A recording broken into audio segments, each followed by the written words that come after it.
What the hell are you doing here? Well, you were about to start talking about Thor Love and Thunder. I just want to be here. I was about to start the video with a question. Oh, you want to ask them a question? Bet. Who is the first Marvel character outside of the Norse pantheon that was able to wield Mjolnir? Don't search it up. Leave your guess in the comments down below. That is supposed to be my job. But anyways, we're going to be giving out the answer at the end of the video. And if enough people get it right, we are going to be giving a $20 gift card of your choice to a random winner. Yeah, they get it. Move on. We are talking about Thor Love and Thunder. Okay, nope, it is mine. This is the 29th movie in the MCU, and what a way to keep it rolling. Thor is actually the first Avenger to get 4 solo movies, and it makes sense considering he's one of the most beloved characters in the entire franchise. And he's one of the few remaining members from the original 6. Given all of that, you would expect a banging sequel to the beauty that we saw in Thor Ragnarok. Well, the internet doesn't think so. The main theme of the movie was written out ever since the trailers came out, and it is essentially finding your own identity. Is it worth it for Thor Odin's son to keep fighting, or is it okay to just give up the mantle of Thor? Which is cool, because as a character, he's had an extremely interesting journey throughout the MCU. Starting off as an egotistical, selfish hero who has to face extreme loss and personal tragedy in order to truly become a hero. This is mirrored by the changes in tone that we see across the entire franchise. The first 2 Thor movies made an attempt at keeping the tone very dark. Serious, greedy, Shakespearean, it just didn't attract the vibe that the fans were looking for. While some people do regard Thor as a good introduction to the character, Thor the Dark World is almost universally hated,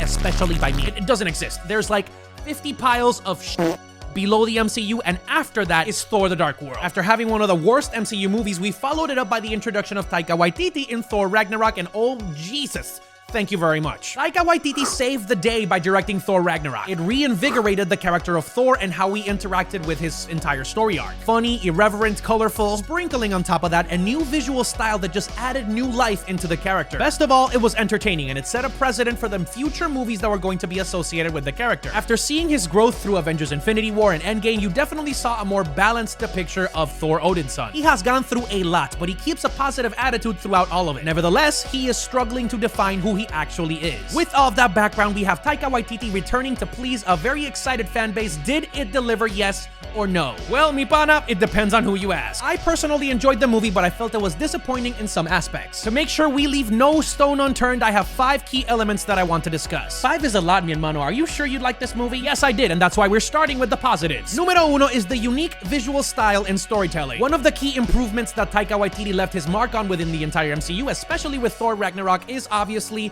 his own flamboyant, colorful way of directing movies. Every single shot in this movie felt like a deeper insight into what the other worlds within the MCU have to offer. Not even the colors, the way that he uses lighting and special effects emphasize the variety in different species, different ecosystems. It is truly a beautiful sight to see. The action set pieces are grandiose, and they actually help propel the story forward, even though I like the ones in Thor Ragnarok a little bit better. With that being said, these ones are enjoyable the entire way through. Accompanying that is an amazing soundtrack that just, it had me hyped throughout every single scene. Guns N' Roses goes out with everything, mi pana. And yes, I like Led Zeppelin a little bit better, but this totally fit the bill. The second piece of the puzzle is exactly where we start to stumble, which is the characters. Not exactly in the way that you might think. It's a happy atmosphere, and you can tell that the actors are having fun in every single scene. Chris Hemsworth got in the best shape of his life to return to Thor Odin's son. He actually said in a couple of interviews that this is actually the biggest he's ever gotten to play the part. After 9 movies playing the God of Thunder, he just gets better with every single attempt.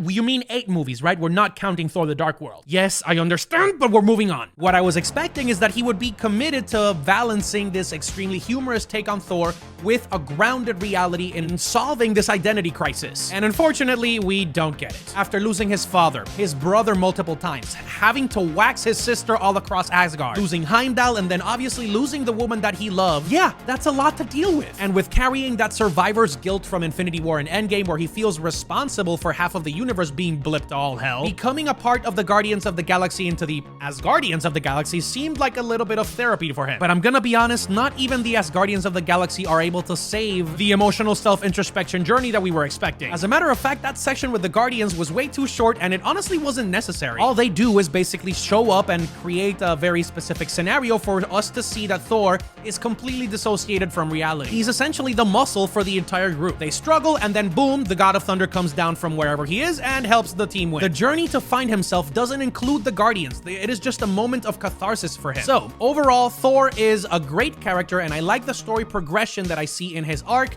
but it is just way too centered around humor and not enough substance. I'll be going into spoilers in another video, but essentially, there are a couple of moments that you truly see Thor's journey reach a breaking point where he has to self-reflect, consciously try to work on his own problems, and try to overcome his personal obstacles in order to help the greater good. Mostly because he's facing a really tough challenge, which comes in the form of Gorr the God Butcher, and boy, do we have to talk about him. I already came into this film with a lot of expectations because we had Christian Bale's debut inside the MCU. His rendition of Gorr the God Butcher isn't entirely comic book accurate, but it's downright stunning, except for the fact that we don't get much of it. He doesn't get that much screen time, which is a complete disservice. He was acting his ass off the entire way through. He was creepy, menacing, and an entire menace to society. His backstory is filled with pain, sorrow, and regret. This is a man who spent his entire life devoted to the gods that essentially turned his back on him and showed them their true colors. They left him in a full state of despair where he lost his family, so yeah, the revenge tour is well worth it. The main issue that I have with Gorr's character is the fact that most of the god butchering is done off screen. There have been reports that there's around 2 hours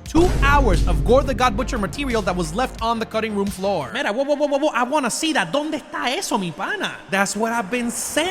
For every good thing that they do for one of the characters, they do 2 things to take a step back, and that affects number 3, which is the story structure. And then boom, we get the great introduction of Jane Foster as the mighty Thor. Natalie Portman absolutely crushes it in this role. She is a total badass who has to overcome some truly gut-wrenching adversity to earn the mantle of Thor. Then we obviously get to see them come together to try to get some help from the other pantheons of gods in order to stop Gorr the God Butcher. The story's really simple. The main issue that I see with this story structure is that it doesn't give enough time for each character to truly develop, with the one exception actually being Jane Foster. She's funny, independent, but she can absolutely tear at your heartstrings in every single scene because we know exactly what she's walking towards. Listen, this is not a spoiler at this point. Natalie Portman has talked about it in multiple interviews, and we already have official comps from Marvel. Jane has cancer. If you know Jane Foster's comic book origins, this lines up. The key thing about this detail is that obviously it sets up Jane to be the emotional linchpin for the entire story to move forward. But sadly, with such powerful themes and material to work with, it just ends up being a shell of what we were expecting to see. This could have been a top 10 movie in the MCU dealing with some really powerful imagery and messaging,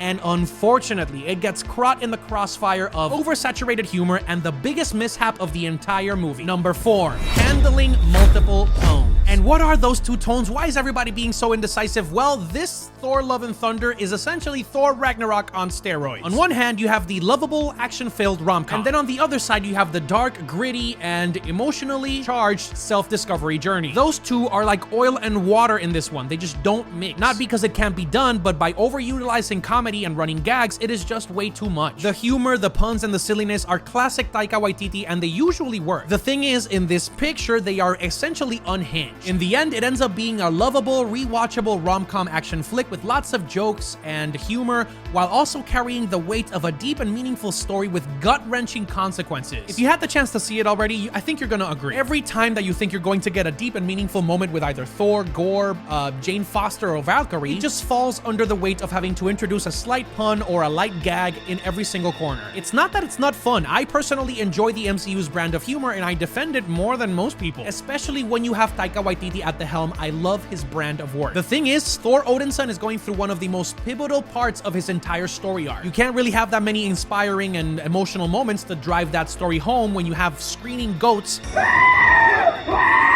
and then crazy inanimate object fondling, you know exactly what I'm talking about, at every single corner. This extends to all of the characters. It is not just Thor. Valkyrie has to take care of an entire civilization and figure out how to deal with all of the pressure that comes with being king of Asgard. Manage expectations as a leader, take care of this new friendship that she's built with Jane Foster. Speaking of Jane, that's a whole other bag of her having to deal with a life-threatening disease while also figuring out her altruistic motives and seeing if she actually wants to have a life with Thor. So, to answer your question, the tone of this movie does not match up with the emotional significance of the topics that it's trying to represent. It also doesn't help with the fact that this is one of the shortest movies in the MCU. Because think about it, we spend a large portion of the film trying to get help from the other pantheons in order to stop Gorr. That's where we get introduced to a lot of characters, which I will not spoil, but we also have Zeus, portrayed by Russell Crowe. Listen, I am a huge mythology fan, and I love the way that the gods are portrayed within the comics. They are menacing, they are powerful, in some cases selfish, but we also have the Sky Fathers, which is essentially a collective of the pantheon of gods rulers that work together in order to stop the big threats that come into the Marvel Universe. In this case, however, they're taking a completely different approach. We get Russell Crowe playing a funny and extremely selfish Zeus in an attempt meant to show how disconnected the gods are from reality. Without giving any major spoilers, yes, it is funny, but it detracts from having any emotional significance. Most of the character interactions feel exaggerated, like they're all driving towards a punchline of a joke, even when it's meant to cover important aspects of the backstory. That is one of the biggest issues with the entire project, and it's paired with the last one on our list, which is the pacing. In just 1 hour and 56 minutes, we spend the majority of our runtime grazing over the meat and potato of the story and just sprinkling it with action set pieces and humor. And while the action scenes are entertaining, they don't have many meaning at all. Most of the villains that we encounter throughout the film, except for Gore, are essentially just NPCs. They're called shadow monsters. They're not even the symbiotes, because we also don't get the backstory into the Necrosword. Again, fighting faceless monsters doesn't give you an emotional connection to the villain and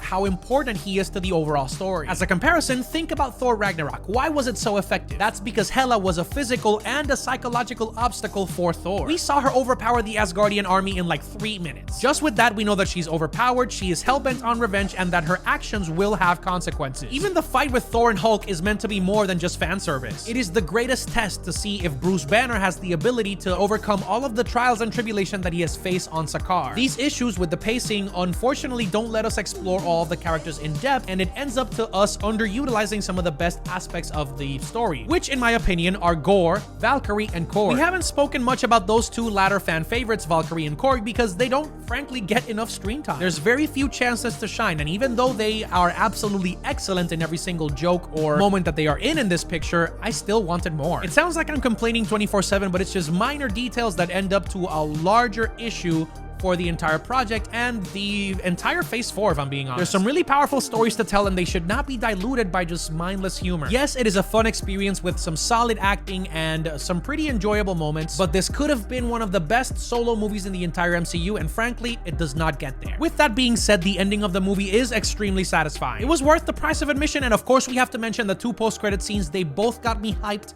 and although there's some controversy surrounding the second one, it is absolutely one of the most wholesome moments in the entire Thor storyline. It gives you a cathartic ending and also sets up the future of the character pretty well. Jesus, you've been talking forever. Can you finish this, man boy? Yes, I'm doing it right now. Is this the best movie in the MCU? No. Does it even crack the top 10? Also no, at least for me. Is this the best Thor movie? Unfortunately, no. That goes to Ragnarok. What it is a fun, rewatchable, action-packed rom-com that has a pretty satisfying ending. Thankfully, its biggest strength is the fact that it focuses on the story at hand and not exclusively on the expansion of the multiverse. There's no unnecessary cameos. There's not even a mention of the multiverse in the entire runtime, and I think it's better for it. Emotionally, it is a mixed bag, but it was definitely worth the watch. With that said, we can't end this review without giving it a rating, so I'm gonna land it at a 7 out of 10. Ladies and gentlemen, you made it to the end of the video, so now it is time to give you your reward. Okay, mi pana, I'm gonna take it from here. So, the character that we were talking about, the first character not in the Norse pantheon to be able to wield Mjolnir is, drumroll please, Mrs. Editor, let's go. Beta Ray Bill. Check your predictions in the comments down below. Let me know if you got it. And once we get to 30 people that got the answer right, I'm going to draw the winner randomly and announce it on all of our socials. We'll be dropping some other videos talking about the finer details with spoilers, so make sure that you like this video, share with your friends, and subscribe with the noti bell on so you can get instant notifications for whenever we post that video. As always, thank you for watching, familia, and remember to crack a smile, just ride the wave, and I'll see you on the next one. Blah!